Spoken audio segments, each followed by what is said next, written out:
Hello बच्चों। आज जो कहानी मैं आपको सुनाऊंगी उसका शीर्षक है पापी बगुला। एक जंगल में बहुत बड़ा तालाब था। इसमें अनेक प्रकार के जीव जंतु रहा करते थे। वहीं पर एक बूढ़ा बगुला भी रहता था, जो अब इतना बूढ़ा हो चुका था कि उससे किसी मछली का शिकार नहीं हो सकता।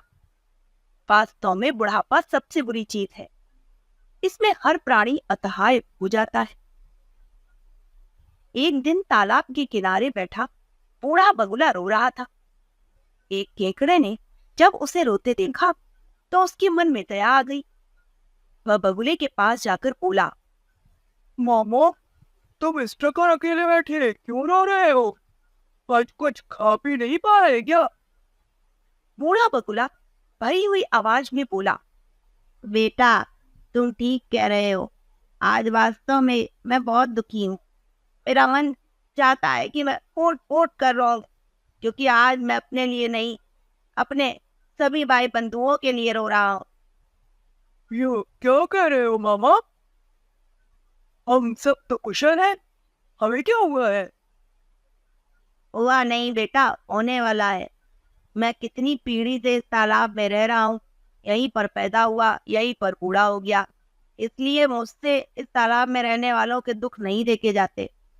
इन दुखों के कारण ही मैंने उपवास रखा है, ताकि पापों का प्रायश्चित करके इस तालाब में रहने वालों की जान बचा सकूं। ये क्या कह रहे हो मामा? हाँ बेटा, मैंने किसी मुनि से यह सुना कि अब की बार 12 वर्ष तक वर्षा नहीं होगी। चारों ओर अकाल पड़ेगा, कुंड सूख जाएंगे, तालाबों में पानी नहीं रहेगा। लोग जब मरने लगेंगे तो क्या होगा? इधर उधर भागेंगे ही। जब यह तालाब सूख जाएगा तो इसमें रहने वाले जीव जंतुओं का क्या होगा? सब मर जाएंगे, नहीं तो भूखे मरते लोग इन्हें खा जाएंगे। मामा, क्या इस विपत्ति से जान बचाने का कोई रास्ता है? कीकड़े ने घबरा कर बगुले से पूछा। हाँ, इस तालाब के पास एक बहुत बड़ा तालाब है, जिसका पानी कभी नहीं सूखता। यदि इस तालाब के सभी जंतु मिलकर वहां जाने का निर्णय ले लें तो अच्छा है। मेरा क्या है, मैं तो जब भी चाहूं जा सकता हूँ। मगर हम लोग उस तालाब तक जाएंगे कैसे? हम सब तो पानी में ही तैर सकते हैं। तुम लोग चिंता ना करो, मैं अपनी पीठ पर लाद लाद कर सबको उस तालाब तक पहुंचा दूंगा। आखिर मैं किस दिन काम आऊंगा? केकड़े ने बगुले की बात सब लोगों को बता दी। अब तो सब के सब डर के मारे चिंतित हो उठे। उन्हें वहां से भाग जाने की जल्दी मच गई। हर एक यही चाहता था कि मैं ही पहले बगुले की पीठ पर बैठकर यहाँ से निकल जाऊं। बगुला मन ही मन बड़ा खुश था, क्योंकि उसकी चाल सफल हो गई थी। हर रोज इन जंतुओं में से कुछ को अपनी पीठ पर बैठाकर वह ले जाता और एक पहाड़ी की ओट में ले जाकर उन्हें खा लेता। आकर एक झूठ मूठ की कहानी गढ़कर सुना देता। अब तो बूढ़े बगुले को खाने को खूब मिलने लगा था। अपनी चालाकी और होशियारी से वह कपटी बगुला इन जंतुओं को खाने लगा। केकड़ा उससे रोज कहता था, मामा, मुझे भी तो छोड़ाओ ना तालाब में। तो मैं भी ले चलूंगा भांजे, अभी जल्दी क्या है, धैर्य से बैठो। केकड़े की समझ में कुछ भी नहीं आ रहा था। कुछ ही दिनों में यह तालाब जीव जंतुओं से खाली होने लगा था। यह बगुला केवल उसे ही लेकर नहीं जा रहा था।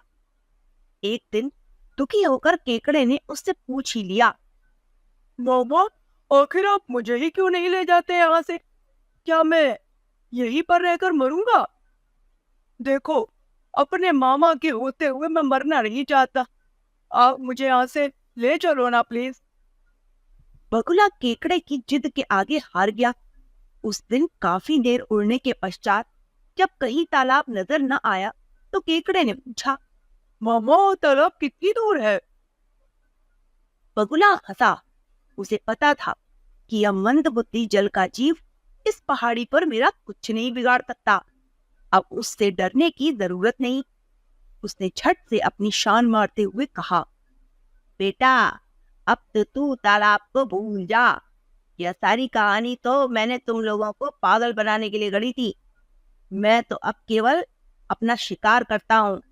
सीधे ढंग से जब मेरा पेट नहीं भरा तो मैंने उल्टे ढंग से पेट भरने का रास्ता सोच लिया।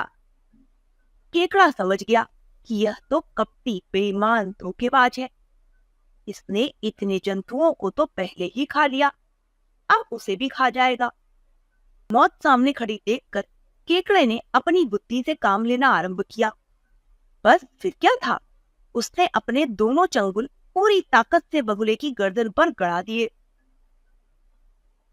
आय, मैं मरा, कहते हुए बगुले के गले से अंतिम चीख निकली और वह धरती पर धड़ाम से आ गिरा। पापी बगुला तो उसी समय मर गया। केकड़ा वापस अपने तालाब में आ गया। उसने अपने साथियों को उस पापी बगुले की कहानी सुनाई तो बाकी बचे लोग केकड़े का धन्यवाद करने लगे। तो बच्चों, इस कहानी से हमें यही सीख मिलती है कि पापी भले ही कितना झूठ बोले, कितने ही धोखे दे, किंतु पापी का जीवन थोड़े ही दिन का होता है। एक दिन उस पापी का अंत अवश्य होता है। Okay, bye.